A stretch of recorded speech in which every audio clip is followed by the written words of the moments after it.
Welcome to the Proof of Research, where we decipher the latest in blockchain research papers. Today we have Professor Carla Reyes from SMU, so the Southern Methodist University, Dedman School of Law. She co-authored the paper Ready Layer 1 with Joseph Cutler at Perkins Coie, and we'll be discussing the paper today. On the other side, we have Steve Yelderman, General Counsel at Etherealize. And I'm Rongxin, the founder of White Paper Reading Club and formerly a lead for various crypto companies in the layer 1 space and the custody space, working on developer tooling. So before we dive in, it'll be great to get a quick intro for yourself. Sure. So I started in the space as an associate at Perkins Coie in 2011 is when we started doing blockchain related legal work. And in 2016, I entered legal academia.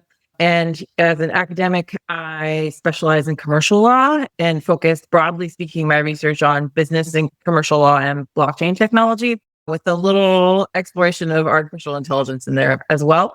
But my research has explored various aspects of business law, broadly speaking, with the intersection of blockchain technology. In particular, I'm well known for my work on decentralized autonomous organizations and entity law, and more recently, my work on the UCC and blockchain technology. And then there's this separate strand of research that we're talking about today, which is looked at since I think the first paper in this line of research was 2016. One of the first ones I did, financial regulation and the intersection of blockchain applications. Broadly speaking in the space, I also do a lot of law reform work. I was an advisor, one of the 4 formal outside advisors to the Uniform Law Commission and the American Law Institute on the Uniform Commercial Code's 2022 amendments. I have served as an expert advisor to projects at Unidra in Rome, looking at harmonizing law internationally, particularly the law space. I served as the chair of the Texas Blockchain Matters Working Group, and I serve in a variety of capacities at other academic institutions. So I'm a faculty at the Initiative for Cryptocurrency and Contracts, IC3, among other things. So yeah, I'm been in the space a long time and I do a lot of stuff, essentially. Incredible.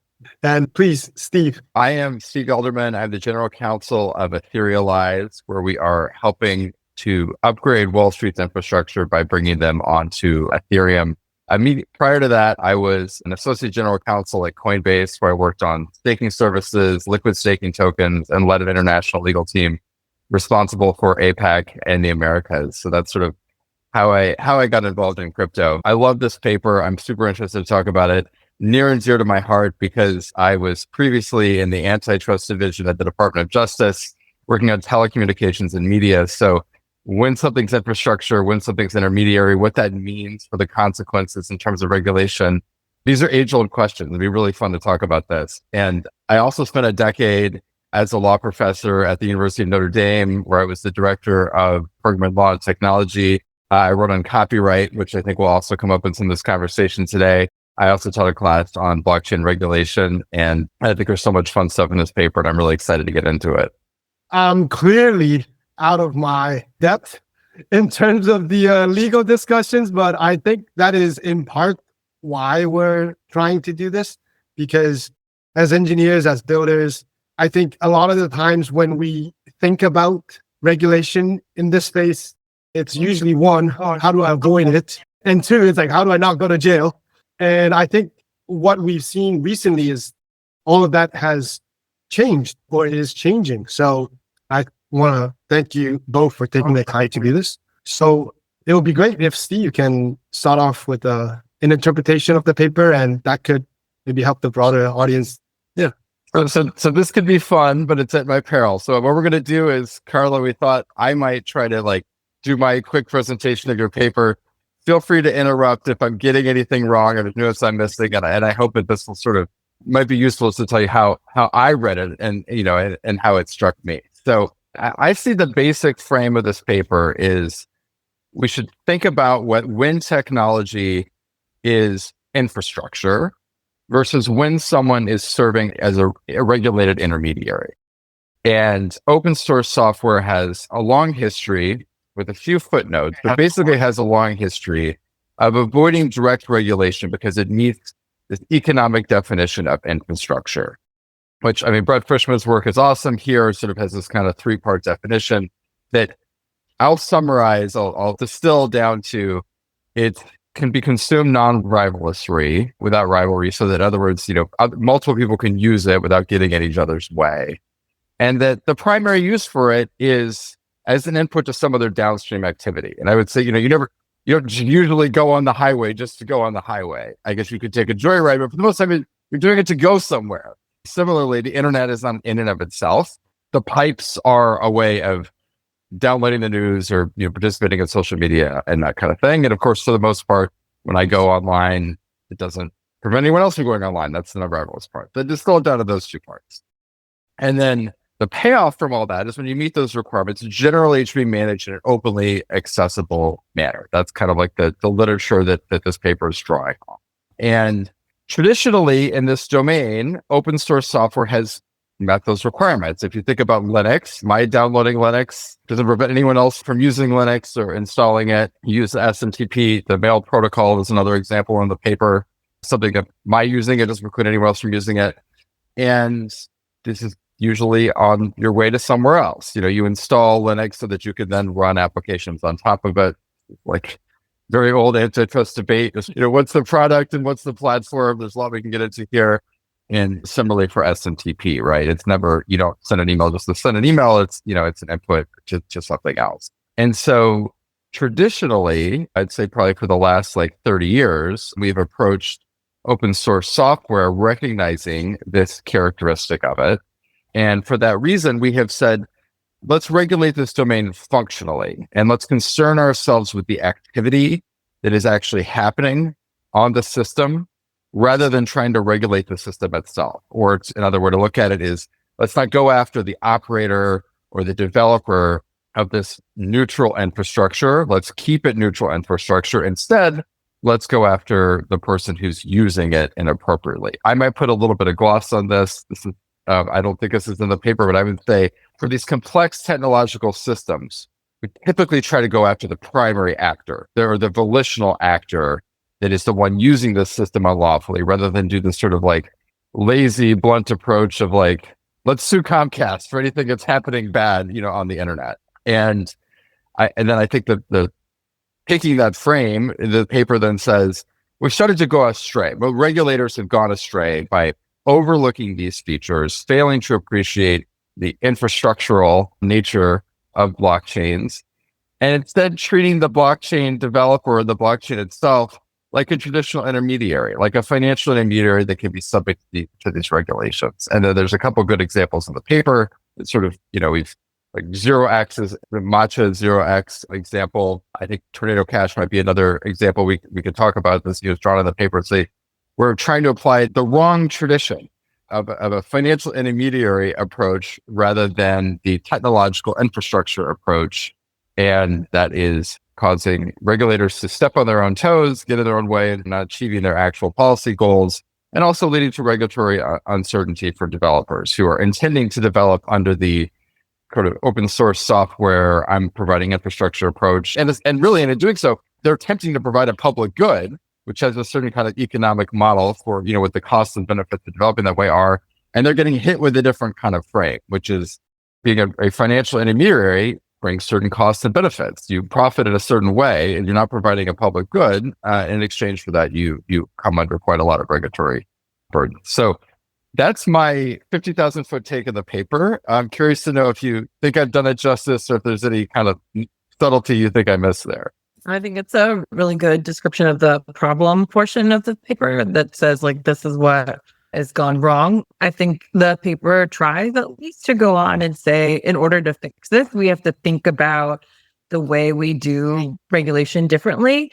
And it tries to draw on, whether it's successful or not, it tries to draw on a variety of arenas in which functional regulation is approached perhaps slightly differently than you normally see in the way we build financial regulation statutes, broadly speaking, at the federal level. So it looks to commercial law and the ULC-ALI process for the UCC development, which is much more stakeholder based, and it is a slow, deliberative process that involves lots of discussion with an intense focus on studying industry and trying to understand functionally how transactions work and then represent rules for those transactions in ways that are frankly technology neutral so that it can fit like any way you do this thing, then this is the rule for that. Similarly, it looks to comparative law functional method and says, look, we've been doing this for a really long time. It's not impossible. We can do this for financial regulation too. And then recognizing that it is a bit of a different process, maybe than the very politicized process that usually happens in building federal statutes around financial regulation. The paper tries to offer sort of 5 principles for lawmakers moving forward to try and begin to implement something that looks more like a methodologically functional method in building financial regulation for the space. And frankly, I think it'd be better not just for this space, but for like all spaces. But that's just me. So, okay, that's fair that I maybe didn't do that part justice, because I'll have to admit that's the part where I got a little bit lost.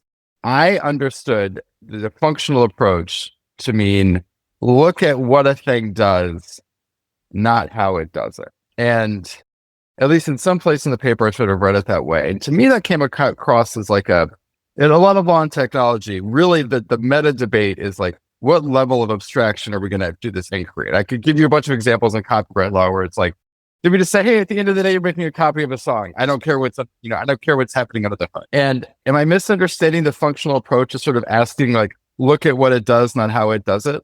I think there's maybe 2 parts to it. So look at what the problem is. And that part draws from Stephen Schwartz at Duke from his work on functional financial regulation, where he argues that, listen, we've tied financial regulation to institutions far too much. And so sometimes we regulate either for market failures that don't exist, or we're regulating in ways that are making the market failures worse because we've tied regulation to an institution rather than to a problem. So it's sort of 2 parts. One, look at what the problem is actually that you want to fix, that you want to push in a different way. And then secondly, look at whether and how the object that you're trying to regulate contributes to that problem or doesn't. And then ask for the community around the thing that you're trying to regulate, for the institutions, the structures, the way people interact with the thing you're trying to regulate, how they see the interactions, right? So then that's where the comparative law functional method comes in. Like, it might not be that law is the thing that fixes it, right? It might be some other, might be a roundabout law, like might be taxes that changes the behavior, right? It might be, maybe it's a little Larry Lessig thrown in there, right? Where you change your levers to make something do what you want it to do, because what you want is the function. You want the thing to function in ways that reduce the negative externality you care about. And if that's law directed at the code, then okay. But most of the time, the argument of the paper is that's not actually what you want, because it's not the code that's doing the thing that you're worried about. It's somebody else. And the paper's argument is if you don't engage in this sort of approach, which is a true methodology in a variety of contexts, you can pick one, you can combine them together, which is what we try to do. Pull the big principles from 4 arenas and say, this is how you could do this on a broader scale. But if you don't engage in that methodology, you're not going to find the right caliber. So that makes a lot of sense. And maybe that's where like there's an aspect of this, maybe the payoff for the paper is ultimately methodological. I mean, I think a lot of the problem statement seems to be like what I would say is categorical, which is like, let's classify infrastructure versus intermediaries. But then the payoff is also methodological one, like this 5-step approach that you just alluded to, like how we should come at trying to regulate in this domain in the future. The 5 steps should get you there. Is that kind of the idea? And if what you find is that you've got infrastructure, then you should leave it alone. Yeah. Why isn't it as simple as just applying the test for infrastructure, right? But couldn't we just say, is this thing an input to something else, and is it rivalrous or not? Why do we need the 5 steps? Sounds like 2 to me. Because so far, the federal government has been incapable of doing that objectively.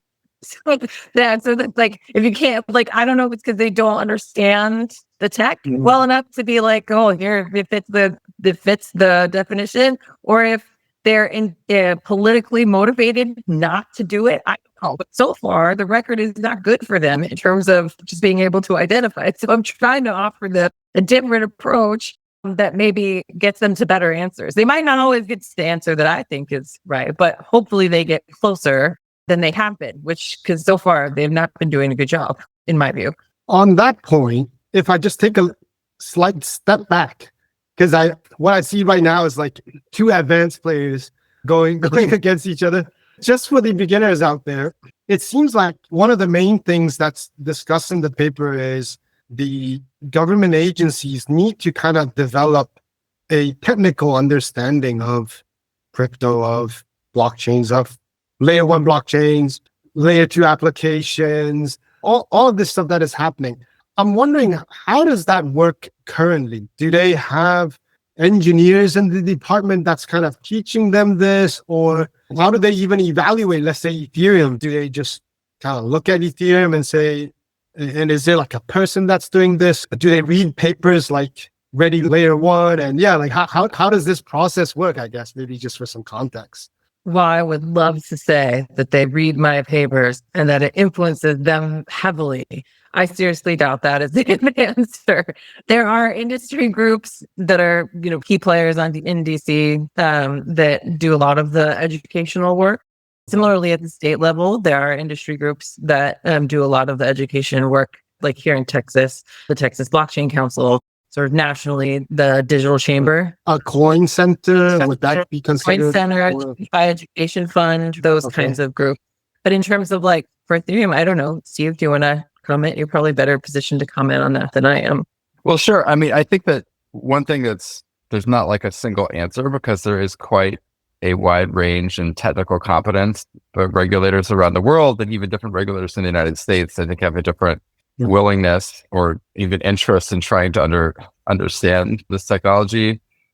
Famously, staff at the SEC weren't even allowed to use or hold crypto, and so they couldn't actually educate themselves with it. I've seen the current SEC is extremely interested in engaging industry and having technical consultations and really wrapping their heads around it. And I think Treasury for a long time has been, even though I've disagreed with plenty of the results, I think that they've actually really gotten it for quite a long time. So I think Carla disagrees with me. So maybe she knows better. I mean, I think that it goes in ebbs and flows. And I do agree. It depends on who the people in the agency are at any given time, right? I think the SEC now is very different than the SEC of just a couple of years ago in their approach, with a couple of exceptions. Like Commissioner Peirce was always Commissioner Peirce, right?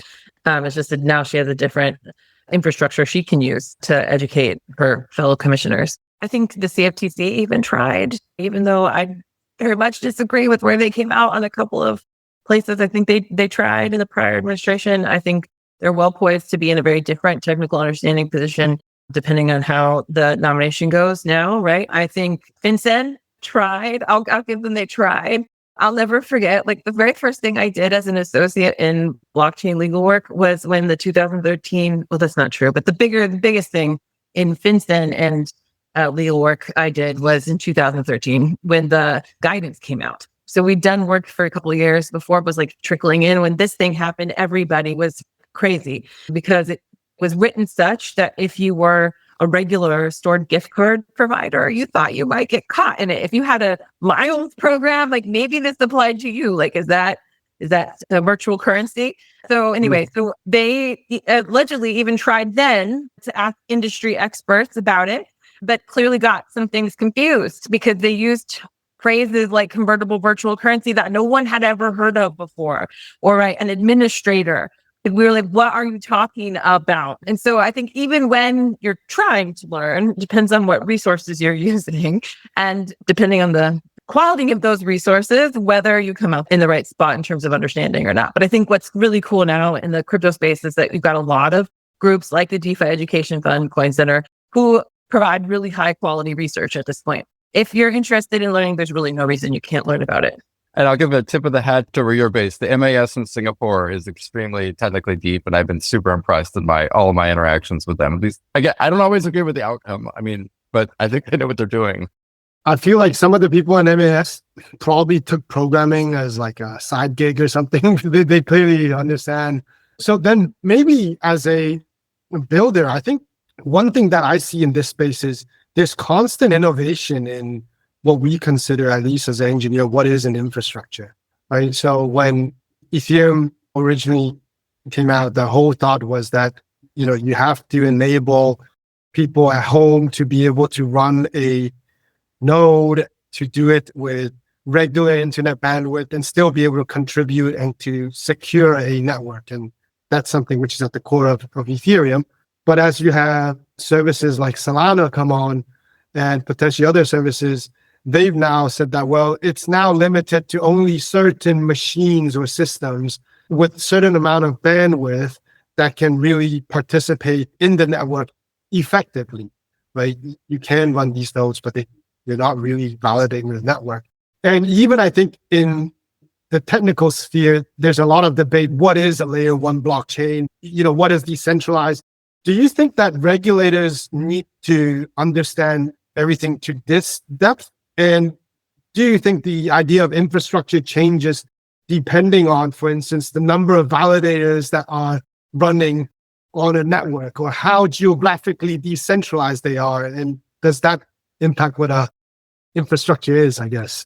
For my part, no. I really, really, really hate any legal test that suggests that the rules change based on whether you're decentralized or not decentralized without ever defining decentralization. Like, I struggle with the speeches from the old SEC. It's like, oh, it depends. You can switch over when you become decentralized enough, but then never say what that means. I don't think decentralization should be a litmus test for much of anything in the crypto space, in part because there's too much debate about what that means, and in part because part of my 5 principles is the thing should be technology neutral. Rules that say it has to be a certain level of decentralization and then define decentralization in a technological way are not technology neutral, and it doesn't fit the functional method. That's not the point.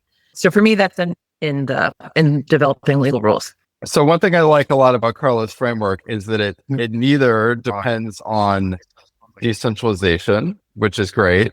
It also avoids the trap of saying, to avoid regulation, I have to give up the keys and lose the ability to upgrade it. And that's sort of like, that double-edged sword. So that's one thing I really like about this framework. I want to maybe push on the framework a little bit. Carla, is a centralized exchange infrastructure?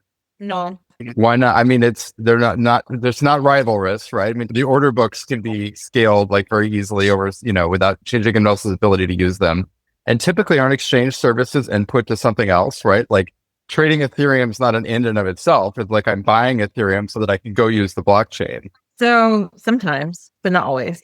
Sometimes you're engaging in trading on the centralized exchange, right? Sometimes you deposit your crypto in their wallets and they just do book entry swap, and the money, like the funds never actually exchange anything. They stay within the pools within the centralized exchange. That's different, very different from a bridge that you drive over, right? In my view, it's now performing that intermediary work, which is I take your stuff, I hold on to it. I'm now a counterparty, and there are counterparty risks involved in giving me your stuff.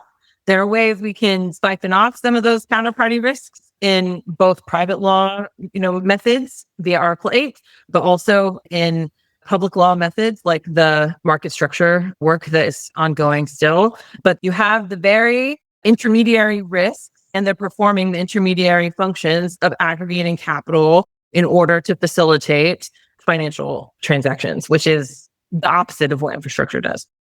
Yeah. Okay. So, I mean, I take your point that custody introduces a potential counterparty risk, right? Beneath the surface, I think there's a lurking like market definition question, because, if it's delivery versus payment settlement, if it's, atomic settlement and the crypto exchanges do, for spot markets, at least, there's not really the counterparty risk, is there? Yeah, but then spot markets aren't regulated as such, right? If it's a commodity, it wouldn't be, there's like nothing to do. But you might be subject to money transmission regulation, right? So part of my thing about centralized exchanges, you can't just say centralized exchange, that's their function, right? In order to apply the functional method, you have to look at every service the centralized exchange performs. And it's possible that some of them are infrastructure-like. So for a time, providing the Web3 wallet or a non-custodial wallet software, that's infrastructure-like. And there's no regulation affiliated with that. It's just providing software that anybody can use for downstream purposes on a non-rivalrous basis, right? So, and then if you're providing custodial wallet services, now you've introduced intermediary risk and you're acting as a money transmitter.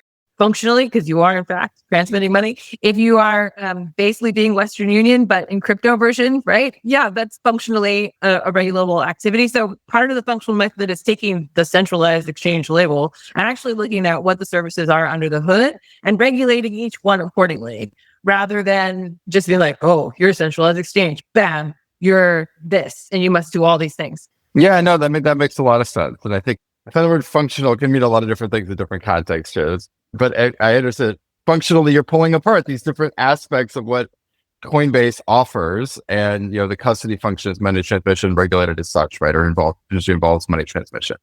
So that makes perfect sense. Let me pivot a little bit, if it's okay, then, and ask, like, infrastructure. To me, the infrastructure test dovetails or rhymes a lot with what I would say sort of the classic question of whether something is a common carrier. Is this an input to something else? Is it like, a path from getting to point A to point B? And physical infrastructure is often highly regulated, right? I mean, common carrier status often means that it's neither a commons, nor is it treated like private property. It's more like it's regulated because it is such an important, economically important input to lots of other things. Maybe we take a step back and say, like, open source software has this tradition of, like, if it's infrastructure, that means it's laissez-faire.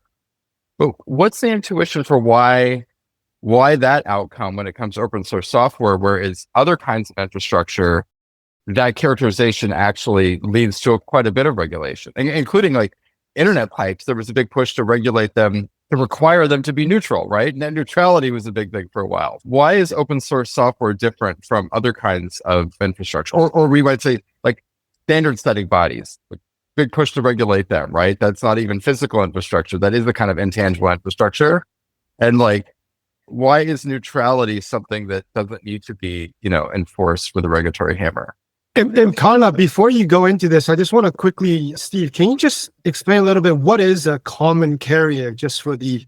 Oh, sure. So common carrier, like, an example would be like a railroad or a power company or even a hotel. Like, if there's someone who has physical infrastructure that could be used, or like a dock or a port, that could be used to hold up economic activity, exactly because it's a necessary input to all these kinds of things. For hundreds of years, there's been a tradition of breaking from, like, sort of free market caveat emptor kind of principles and saying, we want to make sure that the railroads, like, charge the same price to everyone and don't, like, manipulate the price of commodities or hold up farmers and to prevent them from shipping their grain. And so, Right. oftentimes these kinds of infrastructure layers are the subject of regulation, even much more so than if they were just providing services in a competitive market. An example here in the United States is, like, airlines were, in some ways, they're still are common carriers, but, like, airfares were really highly regulated. It wasn't like United and Delta just, like, set their prices until the 80s, when they decided, actually, like, let's let competition flourish. So there's, like, this sort of age-old question of, like, when to regulate something like the internet versus just to let, like, competition flourish and let, like, Comcast and other internet providers set their own policies in terms of, like, when to filter, how to price for demand, that kind of thing. If we're getting too far to field, let me know. But this is just one question I had reading the paper, Carla.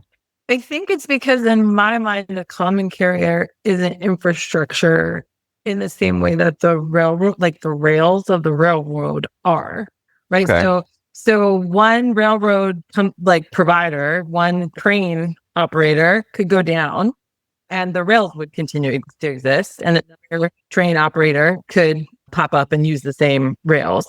Similarly, Comcast could go down tomorrow, but AT&T would still could come in and fill the void.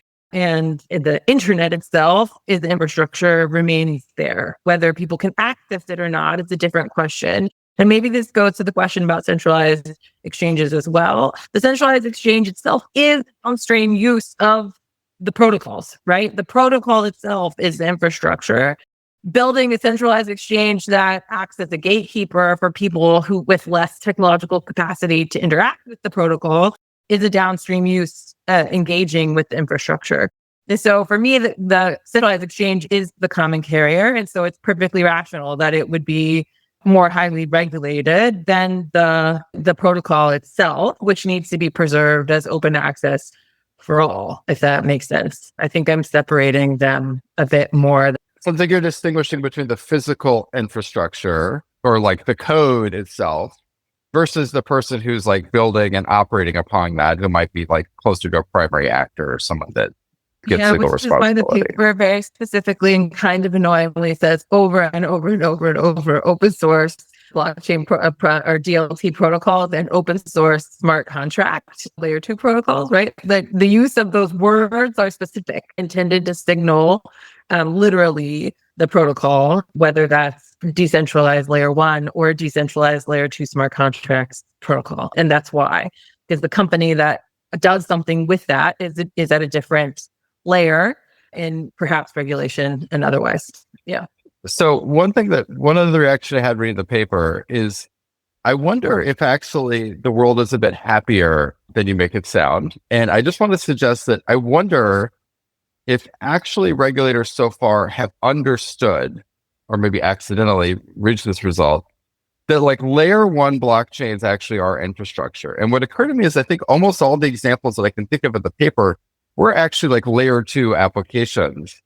The idea that base layer neutrality seems to have been entrenched. Like I'm not aware of any prosecutions of miners or stakers or block builders for transactions that they include. Like no one is going after them for saying like, hey, some like security swap happened in this block that you built, or there was an OFAC, even an OFAC, there's like a sanctioned transaction that was put on the block by you, or which you facilitated, validated. Like, I think that was a concern for people had for a long time, is that there might be a pressure to regulate the base layer, really, the level 1 transaction activity. And like, it hasn't happened, right? Like, hasn't actually that worked actually so far? Like, hasn't like layer 1 been kind of treated as infrastructure so far? Yes and no. So the focus on the continuance to include the layer 1 into layer 2 open source smart contract protocols is because of my work in a different strand of research, namely the business enterprises and blockchain technology work, where essentially there's a long and global interest in applying fiduciary duties to open source software code developers, in particular in this space, because people think that node validators are fiduciaries. And that basically if you vote to, and we've seen it at the layer 2 more often in the US anyway, but the theory is it looks a lot like a partnership, that suddenly open source communities look like a partnership, and that means they have fiduciary duties, and therefore we can hold them accountable for whatever happens on a joint and several liability basis via the protocol. And although, like I said, so far, like OkiDAO? OkiDAO. Yeah. And I think Tornado Cash are examples of attempts to do that. But as you said, at smart contract layer 2 level, but it's not just here. So in the EU, there was a legislative proposal actually to recognize fiduciary duties for blockchain protocol developers at layer 1. Core developer in Japan withdrew from being a core developer because he thought under his existing law that maybe it already applied to him. And so there's a sort of global concern about just misunderstanding the nature of open source communities in this context in particular, because of like ongoing voting about upkeeping the code or whatever, that it creates a greater risk for not treating it like infrastructure, but rather treating it like a company, essentially, and being able to impose additional regulations. So like, yes, so far in the US, kind of, but like globally, not as much. And I think whether it's because of my work at UniDraw or other reasons, I had this global perspective I have a little bit in mind as well, because it can happen. And I think it was considered by the Commission on England and Wales, for example, like if it could happen in the UK, and it could be considered here equally. Yeah. Oh, I completely agree. I mean, that's why I think this work is really important, is because I think it's important to enshrine this, right? And to not let layer 1s be treated as intermediaries and to recognize their status as infrastructure. I might actually just see the glass as half full and say, like, actually, so far, this principle has been recognized. And maybe that actually makes the argument all the stronger, right? You know, for a decade plus, right? Regulators have seemed to have recognized layer 1s. And then maybe it's just a question of like enshrining that win and then extending it maybe to the layer 2 situations where the same principle applies. I agree. I'm just writing down the note because it's not, I mean, maybe I need So maybe change the frame in the paper. But yeah, it's a good suggestion. So I'm just writing down notes to myself. I found when I first read it that when I hear layer 2, I always feel that I always think about it from a technical perspective. It's like a layer 2 on top of Ethereum. It's still a blockchain. It's still technically an infrastructure. But here it seems like a lot of the layer 2 discussions are, in my mind, more like decentralized applications or that. And I had a thought in the past where, for instance, with projects like Hyperliquid, where they started off with a chain focused just on trading.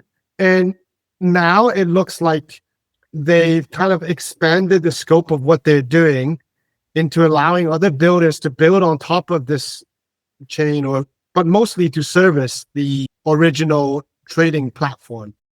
Does infrastructures have to be defined in the beginning, or is this something that is developed over time? Or is it something where when I'm building this thing, I have to bow something to someone that says, I'm going to be an infrastructure and this is my goal? Or how does this? So I'm not sure I've thought about the question of whether it has to be from the beginning or not, but my instinct is to say yes, that the intended purpose of the thing you're building is that it be infrastructure. Like if you think to the physical analogy, like no one builds a bridge thinking this is going to be a boat. Like, so it's intended to be a bridge, it's intended to be infrastructure from the start, and it's intended to be used for the sort of purposes that make it infrastructure from the beginning. So my instinct is yes, but to be honest, I haven't thought that piece through exactly. As to do I have to file something to be recognized as infrastructure? No. And that's the point. I think importantly, we're already seeing, and maybe I do need to change to your point, or at least make a note about it in the paper.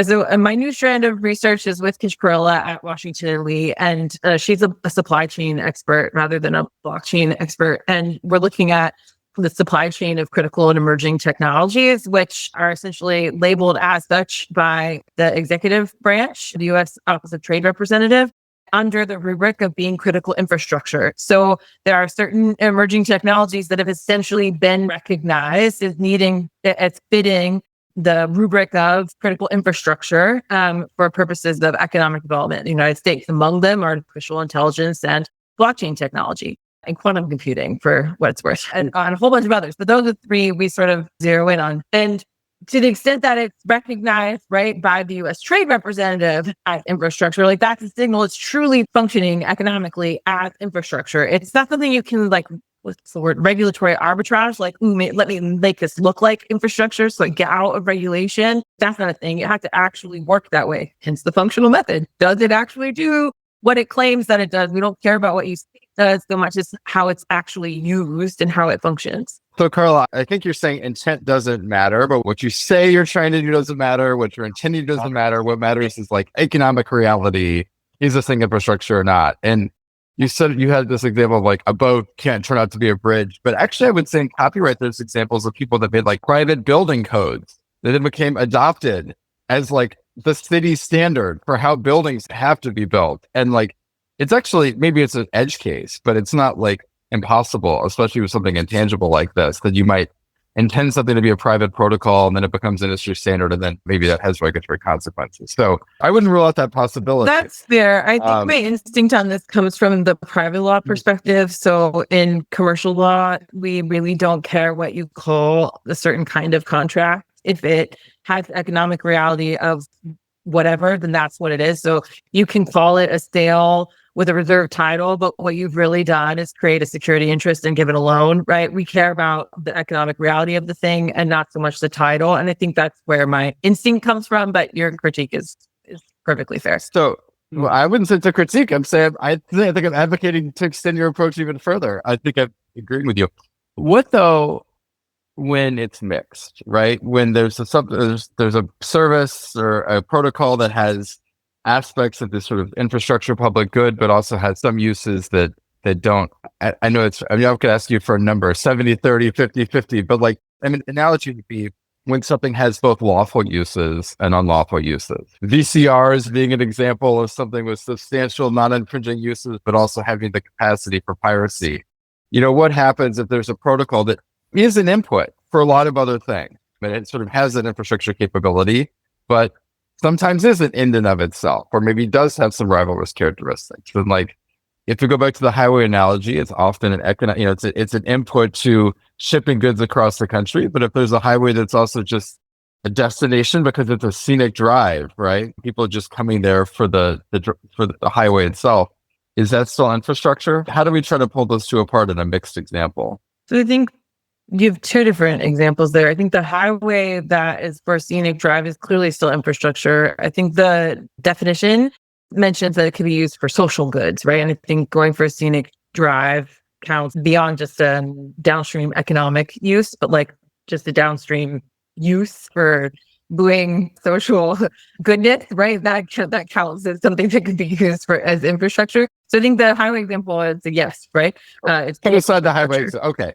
Okay. But then the question about what if it intrinsically has uses that's both lawful and unlawful, but I think that's true even for the highway. So if instead the counter example is you're using it to move goods, fine. But what if you're moving, like, what if it's used for human trafficking in trucks, right? It's not the highway's fault. The highway is the highway. That goes back to how does the functional method work to help you identify what you regulate, right? We don't regulate the highway. We regulate the guys in the trucks moving the people versus the guys in the trucks moving the goods. Transporting goods down the highway is perfectly fine, and transporting humans down the freeway for sale is perfectly illegal. And that's what we regulate. We regulate the human trafficking. Yeah. But it doesn't make the underlying thing, the highway, not infrastructure. Sure. I hear what you're saying. So if it's infrastructure, the payoff for that is going to be, we're going to regulate as infrastructure. We're not going to punish the highway for being used for illegal things sometimes. I get that. We'll care about the illegal things, but just separately. Right. We'll go after the primary actors who are doing the illegal things rather than suing the highway. I guess to refine my question, what I'm trying to ask is something has characteristics of infrastructure, but also has some characteristics that are more like an intermediary than infrastructure. And I thought the example of like hyperliquid was like a good one, right? If it's like, mostly being used as, I'm going to pick on the facts of hyperliquid, but hypothetically, if there was a chain that, had a lot of characteristics where it was behaving like a financial intermediary, but it also had the capability to be used in some ways that look like infrastructure, because it is a composable open source software tool that, and some people are using it that way. What do we do about a case that's like part infrastructure, part intermediary? That's a good question. And I think for me, I'm not familiar with hyperliquid. As I understood your example, they have the protocol and they also building separate things, you say, to basically support the protocol. Is that how I understood? So hyperliquid, they started off essentially they just forked Ethereum, and then allowed a couple of people to run these Ethereum nodes that they customized to make it more performant. But the main thing that they did was they built a perpetual exchange on top. And that's really the main application that people are using hyperliquid for. And it's the thing that's grown over the past like 2 years or 3 years. Do they make money from the exchange? Yes. So they it's take a proprietary exchange, not a just set of decentralized smart contracts. So it is transparent. Like everything that gets traded on hyperliquid, it's all transparent. Everything, it's, to the best of my understanding, all contracts, all smart contracts. But the thing is, this chain. Do you pay a fee to hyperliquid for maintaining the exchange? Does the exchange somehow depend on a company to make it run? In which case, the exchange part isn't infrastructure, but the protocol still might be. The fact that the protocol isn't used for other things isn't the protocol's problem. I mean, maybe it is for the life longevity of the protocol. I don't know, but I would say the fact that the protocol is only used primarily for this one thing doesn't mean that the protocol itself isn't infrastructure, unless somehow the two are tied, where the exchange props up the functioning of the protocol somehow, which is maybe the Terra Luna example, right? So Carla, based on what you said before, isn't the reason you're asking about whether there's a company behind this is whether there's counterparty risk, right? If they're making money off of it or controlling it, like that doesn't matter, right? If they're controlling it in a way that changes the risk profile, sure it does. So no, it's the risk, but it's the risk. It's the It's whether they functionally yeah, that's right. Whether they interject intermediary risk by being part of the exchange that's on top of the protocol. Yeah. But I personally don't see, same way I don't see a problem for a centralized exchange having multiple service sectors where some are not regulable because they're more like, and I still don't know if I call it infrastructure, but infrastructure like, because they don't have the counterparty risk or the intermediary risks, but they offer other services that absolutely do, where they aggregate funds and they serve the functions of financial intermediaries. Same thing for an entity that offers a protocol and then offers applications on top of the protocol. It's entirely possible the protocol is infrastructure, but the thing they built on top separately is a different service that is not. I would want to ask questions about how the two interact. So if you built another thing that somehow props up the first one that allegedly is infrastructure, but like if the other one went down, so too with the protocol, then now functionally maybe it's not actually infrastructure, right? The infrastructure has to stand alone. That if the downstream use disappears, it doesn't matter. The infrastructure continues to exist and can be used by any number of people for any number of things. Whether they do or not is a different question. But the fact that they could is what makes it infrastructure. Yeah, I actually wonder if that actually gets to what we were talking about earlier in terms of like, maybe that's the answer to why open source software is different from other kinds of infrastructure. Because like if there's a private highway that is operating on infrastructure, but it's dependent on someone to, maintain it, maybe that's why it needs to be, regulated as infrastructure. Whereas in the case of open source software, the entity could cease to exist and the code is still out there. I wonder if that's doing some work there. I also now see your idea about the Terra Luna thing, where it's saying the major application on this chain, if that collapsed, then like the entire chain just collapsed. So there is no more chain if there isn't this application. And you're saying in this case, also something similar, where if Hyperliquid, the exchange collapsed and died, and everything that was built on top of it also then died, then it's not really an infrastructure. Yes. And I think we're really onto something, but I think as far as I understand it, that's not in the normal, like it's not in like Frischman's standard definition of infrastructure, right? There's lack of dependence on some entity. It's more than, I actually think it's a little bit the other, wait, maybe I'm not being understood. So I think that if the downstream uses disappear, but the infrastructure thing stays, then it's infrastructure.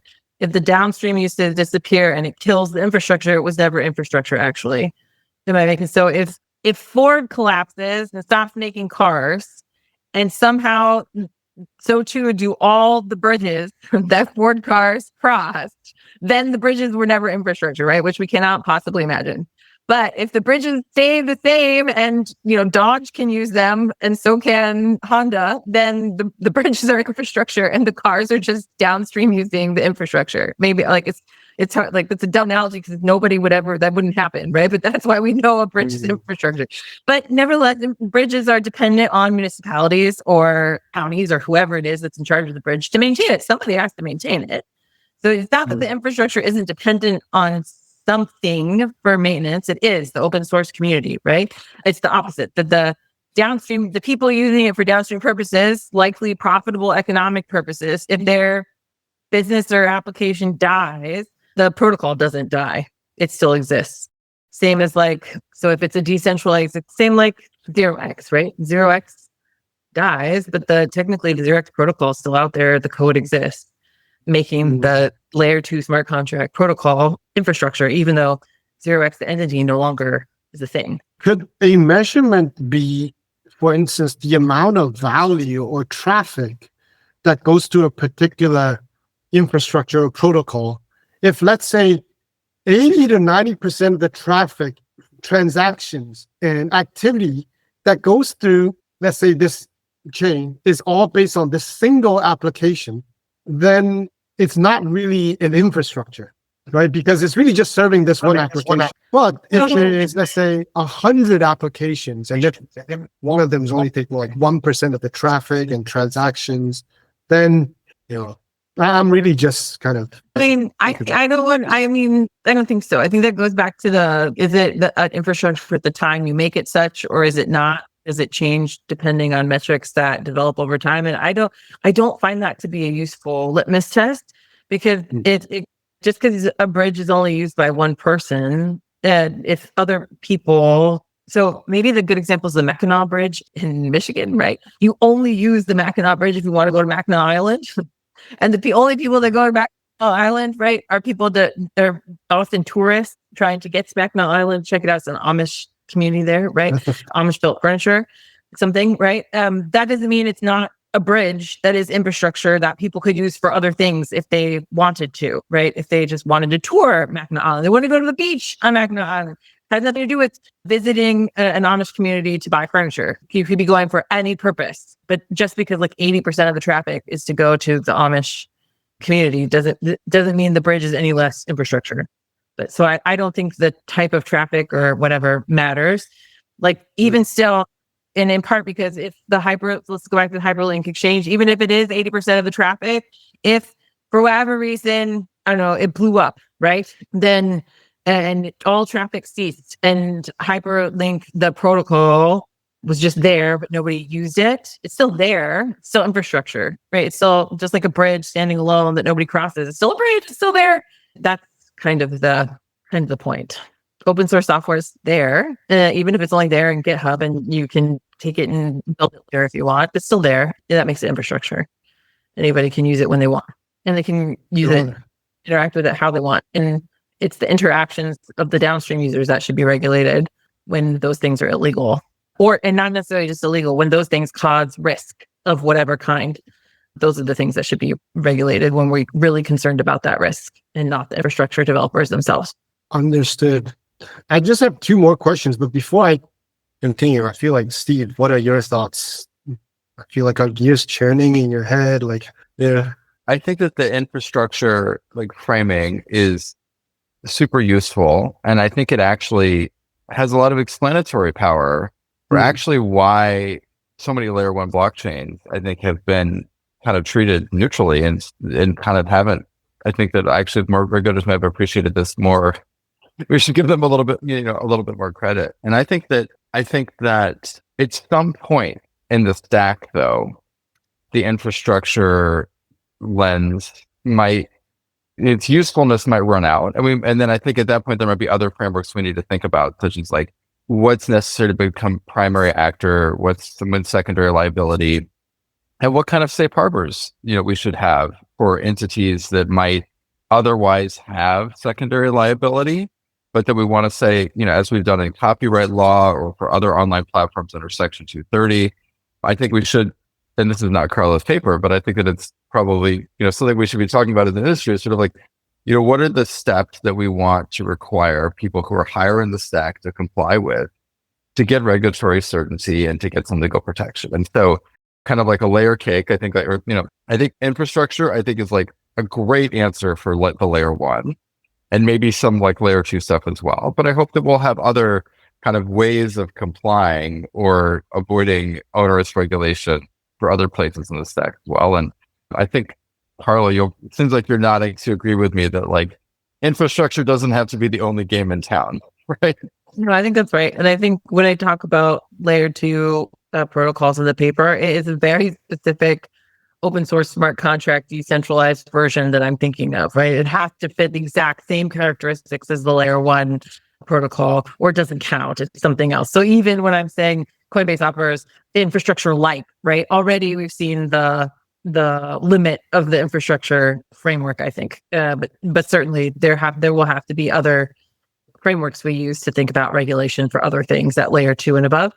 I keep thinking, you keep saying I'm pessimistic in this paper about how layer ones have been treated. I'm like, why is that? And I think it's twofold. It's one perspective about fiduciaries, but also I think it's because this is a follow-on to a paper called Law Detrimental Reliance on Intermediaries, which basically was a paper that rails against that I only write about stuff that's really interesting, makes me mad, or it's like a fun problem to solve. And so the Law of Detrimental Reliance on Intermediaries was about one that made me mad, where it was the narrative after the FTX the fateful summer. The narratives were all like, it's crypto's fault. Blockchain technology is inherently bad.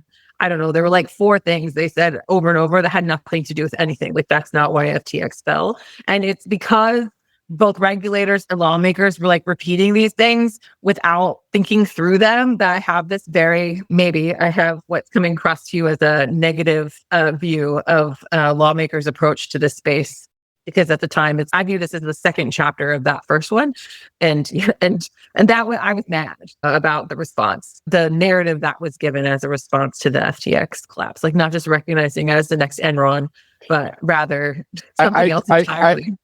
I totally hear you. And I recognize that we got to sell these law review articles, right? Everyone loves a good train wreck, right? But like, I actually think an explanatory frame is really helpful. And especially if they can extend it to a new domain, I think there's a lot of value to that. No, I think you're right. But so like, why does it come across so negative? I think that's why.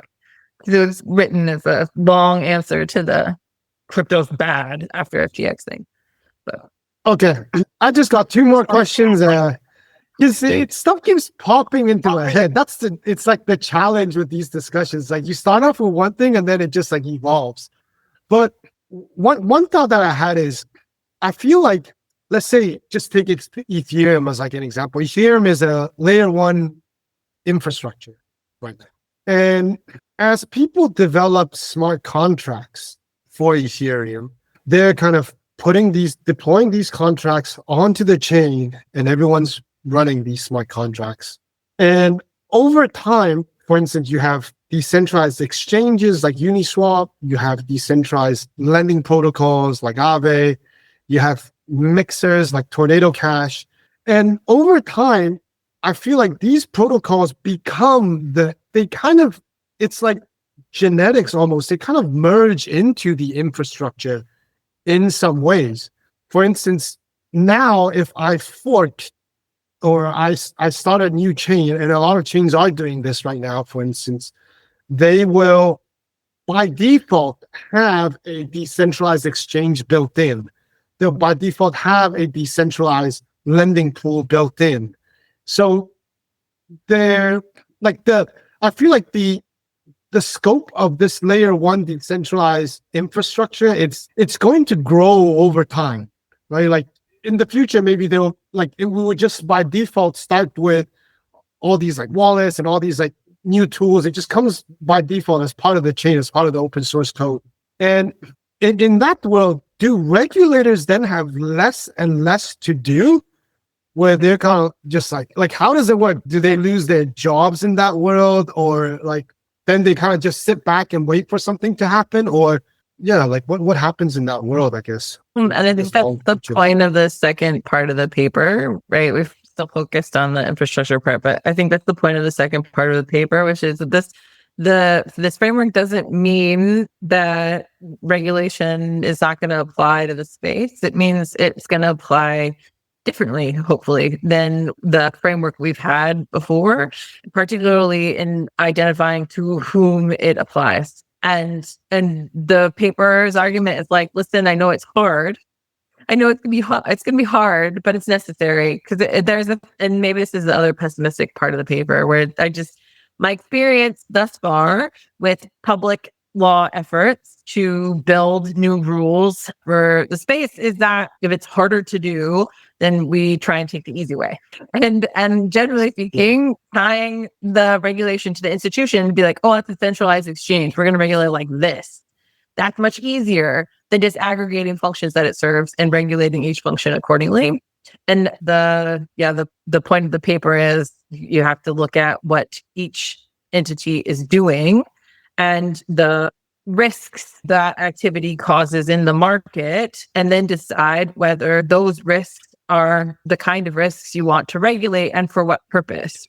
Because the risks that are created aren't necessarily the same that are created by our traditional financial institutions. Some aren't. So there's new types of risks. But if there's new types of risks, we can't just take the old rules and smack it on it and hope for the best, right? So no, they're not going to lose a job. They've got lots of work to do. But some of that work to be effective might look very different. And that's the point of the paper, is that the legislative process might benefit from a very different approach than we currently use. Whether that very different approach is feasible or not is another question. I think it takes, because in my view, the federal legislative process is itself quite intermediated, right? Insofar as your legislative aides work on things, the committees work on things, and then by the time it gets out to the whole decentralized floor of representatives or senators, it's not entirely clear how many of them have read it all, right, as individuals.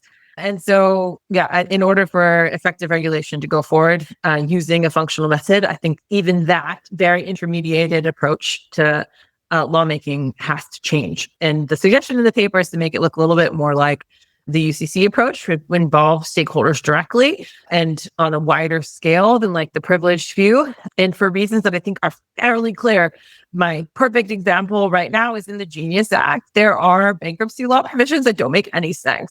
They don't make any sense whatsoever to bankruptcy practitioners. And it's clear what the law was, but in terms of like actually changing the bankruptcy code, like the way that they were changed is fairly workable at best. And I'll be really interested to see what happens the first time there's a case under the new rules. Yeah. I heard one speaker who was involved in writing those rules say, yeah, we know, but the best we can hope for is that when there's a case, Congress will realize how bad it is and they'll fix it.